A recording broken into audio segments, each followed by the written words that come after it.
बिस्मिल्लाहिर्रहमानिर्रहीम। अस्सलाम वालेकुम। Welcome to my YouTube channel easy bite recipe. उम्मीद करती हूँ कि आप सब खैरियत से होंगे। तो आज मैं बना रही हूँ मायोनीज़। घर की चीज़ों से जो हर घर में हर किचन में अवेलेबल होती हैं, बहुत आसानी के साथ बहुत कम वक्त में तैयार हो जाता है। तो चलिए अपनी रेसिपी को स्टार्ट कर लेते हैं। बिस्मिल्लाहिर्रहमानिर्रहीम। यहाँ पर मैंने एक ब्लेंडर का जार लिया है। अब मैं इसमें शामिल करूँगी 2 अदद अंडे। अंडों को पहले किसी बाउल में निकाल कर देख लिया करें ताकि अंडे ख़राब ना हों, क्योंकि गर्मी का मौसम है तो अंडे ख़राब हो जाते हैं। अब मैं इसमें शामिल करूँगी 3 टेबल स्पून दूध। दूध आप बॉयल ले लें। और अब मैं इसमें शामिल करूँगी 1 टेबल स्पून चीनी का, और इसके साथ शामिल करूँगी हाफ़ टी स्पून नमक का। इसको भी इसमें शामिल कर देंगे। और अब मैं इसमें डालूँगी हाफ़ टी स्पून सिरका। सिरका शामिल करने के बाद ब्लेंडर जार को बंद कर देंगे और इसे 2 से 3 मिनट के लिए मशीन को चला लेंगे ताकि ये मिक्सचर अच्छी तरह से बीट हो जाए। तो अगर आपके पास सिरका मौजूद ना हो तो आप लीमू का भी इस्तेमाल कर सकते हैं। लीमू या सिरका डालने से मायोनीज़ की लाइफ बढ़ जाती है, तो हम इसे 12 से 15 दिन तक फ्रिज में स्टोर कर सकते हैं। बच्चों को मायोनीज़ बहुत पसंद होता है, तो बाज़ार के मायोनीज़ से बेहतर है कि आप घर पर तैयार करें, साफ़ सुथरा और मज़ेदार। यहाँ पर मैंने 1 कप ऑयल का लिया है और ये वाले मैं 2 कप ऑयल शामिल करूँगी। ब्लेंडर को हम ऑन करेंगे और इसमें थोड़ा थोड़ा सा करके ऑयल शामिल करेंगे।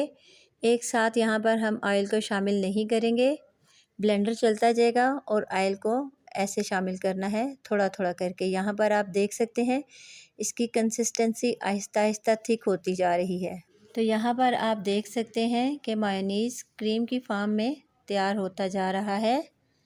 तो इसी तरह हमने इसमें थोड़ा थोड़ा करके ऑयल को शामिल करना है और ब्लेंडर को एक दफ़ा आप बंद करके दोबारा भी चला सकते हैं।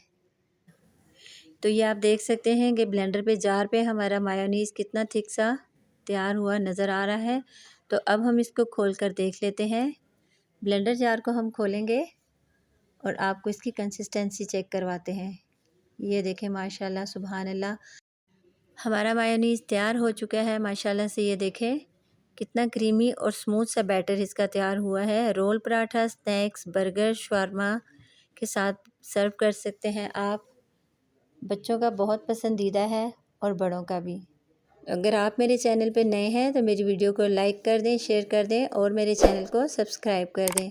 तो ये देखें कितना ज़बरदस्त सा हमारा मायोनीज़ तैयार हो चुका है। हम इसे स्पैचुला की मदद से सारा जग से निकाल लेंगे ताकि कोई भी चीज़ ज़ाया ना हो। तो आप इसे बनाकर फ्रिज में रख सकते हैं, जार में या किसी भी बॉक्स में, और 10 से 12 दिन के अंदर इस्तेमाल कर सकते हैं। उम्मीद करती हूँ कि मेरी आज की वीडियो आपको पसंद आई होगी। अपना बहुत ख्याल रखिएगा, दुआ में याद रखिएगा। मिलते हैं इंशाल्लाह नेक्स्ट वीडियो में। अल्लाह हाफ़िज़।